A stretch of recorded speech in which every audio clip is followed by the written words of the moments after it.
Islamabad high court ने FIA को पीका तरमीमी ऑर्डिनेंस के तहत गिरफ्तारियों से रोक दिया है। इसी पर बात करने के लिए हमारे साथ मौजूद हैं डॉन न्यूज के नुमाइंदे ताहिर नसीर। ताहिर, हमें बताएगा इस्लामाबाद हाई कोर्ट की जानिब से क्या अहकाम जारी किए गए हैं?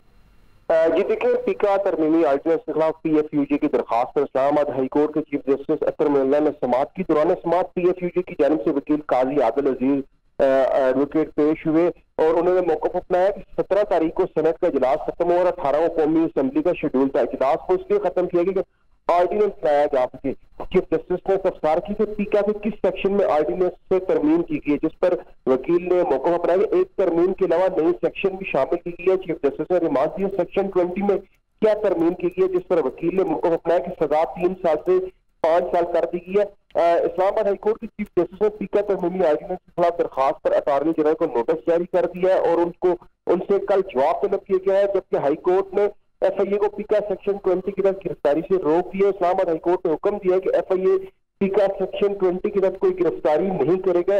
इस हवाले से अदालत ने यह भी रिमार्क दिया कि FIA ने SOPs पहले ही जमा करवा रखी है। अदालत ने हुक्म दिया कि FIA SOPs के मुताबिक सेक्शन 20 की तहत गिरफ्तारी नहीं होगी और कल अटॉर्नी जनरल को नोटिस जारी करते हुए कल तक के लिए जवाब तलब कर लिया है। जी ताहिर, इस्लामाबाद हाई कोर्ट की जानिब से पीका एक्ट से मुतालिक तमाम जेर समाअत केसेस भी यकजा किए गए हैं और इससे मुतालिक आपको ये भी बताएं कि पीका एक्ट में तरमीम के खिलाफ दरखास्त पर अटॉर्नी जनरल को मुआवनत के लिए नोटिस जारी कर दिया गया है, जबकि दफा 20 के तहत गिरफ्तारी हुई तो DG FIA को जिम्मेदार करार दिया जाएगा। अदालत की जानिब से रिमार्क्स दिए गए हैं।